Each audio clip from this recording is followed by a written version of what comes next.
अपनी माँ और अपनी बिटिया रानी चिड़िया के साथ रहती थी। तीनों को अनाज बहुत ही मुश्किल से मिल पाती थी। टूनी रोज रोज जंगल बर्फ की गोले बेचने के लिए जाती थी, लेकिन ठंडी की समय होने की वजह से गोले नहीं बिक पाती थी। टूनी बिटिया, तुम हमें पालने के लिए कितनी मेहनत कर रही हो। माँ जी, अब ये तो मेरी फर्ज है। अब घर की जिम्मेदारी मेरी ही है। जब जग्गू बेटा जिंदा था तो हमें गरीबी की सामना नहीं करनी पड़ती थी। मैं भी कुछ काम करती, लेकिन अब बूढ़ी होने से मेरी शरीर की भी साथ नहीं दे रही है। माँ जी, मैं अपने घर को संभालूंगी, बस कुछ समय की बात है। यहाँ बोलकर टूनी जंगल में बर्फ की गोले बेचने के लिए चली जाती है। रास्ते में उसे हरियाली तोती मिलती है। टूनी, अभी ठंडी की समय है और तुम इस ठंडी के समय में बर्फ की गोले बेच रही हो।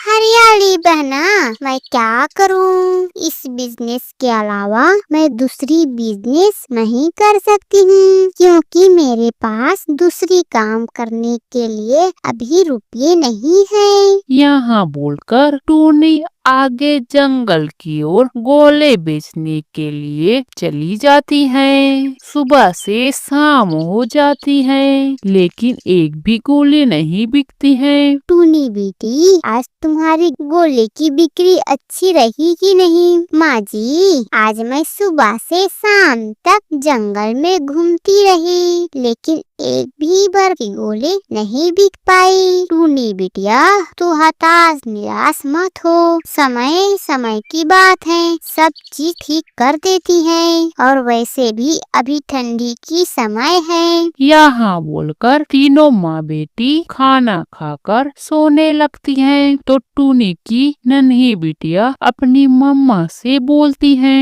मम्मा मम्मा, आप मेरे लिए रोज चॉकलेट लेकर आती थी, लेकिन अब आपको क्या हुई है जो चॉकलेट लेकर आती ही नहीं हो? रानी बिटिया, अभी मेरी दुकान अच्छी नहीं चल रही है। जब मेरी दुकान अच्छी से चलेगी तो मैं तुम्हारे लिए पूरी चॉकलेट की पैकेट लेकर आऊंगी। मम्मा चिड़िया यहाँ बोलने से रानी चिड़िया खुश हो जाती है और सो जाती है। अगली सुबह टूनी अपनी बर्फ की गोले के ठेले को लेकर जंगल जाती है। बर्फ लो, ठंडी ठंडी वाली बर्फ की गोले। बर्फ की गोले बेचते हुए कालू कौवा देखता है और पास जाकर टूनी से बोलता है। टूनी, तुम इस तरह से अगर रोज रोज बर्फ बेचोगी तो कोई नहीं खरीदेंगे। कालू भैया, मैं क्या ही कर सकती हूँ? मैं कोई दूसरी काम भी तो नहीं कर सकती हूँ ना। टूनी, मैं तुम्हें दूसरा काम करने को नहीं बोल रहा हूँ, बल्कि काम को करने की तरीका बदलने को बोल रहा हूँ। तुम अब रोज दूसरे दूसरे जंगल जाना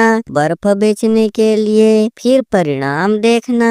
टूनी कालू की बात मानकर दूसरे जंगल चली जाती है। जब दूसरे जंगल जाती है तो वहाँ की पंछियाँ बर्फ के गोले खरीदने लगती हैं। शाम तक सारी की सारी गोले खत्म हो जाती हैं। माँ जी, आज मेरी बर्फ की सारी गोले बिक गई। अगले दिन से टूनी रोज अलग अलग दूर दूर जंगल गोले बेचने के लिए जाती है। गोले की अच्छी बिक्री से टूनी की घर की गरीबी धीरे धीरे दूर हो जाती है। टूनी बहू, अब तुम मेरे जग्गू बेटे की जगह को ले ली। तू ही मेरी जग्गू बेटा और तू ही मेरी बिटिया है। यहाँ सुनकर टूनी खुश हो जाती है। फिर अपनी माँ और रानी बिटिया के साथ खुशी खुशी रहने लगते हैं। हमें भी कठिन परिस्थितियों में घबरानी नहीं चाहिए, बल्कि धीरज और संयम से काम लेनी चाहिए। समय अच्छी और बुरी होती रहती है।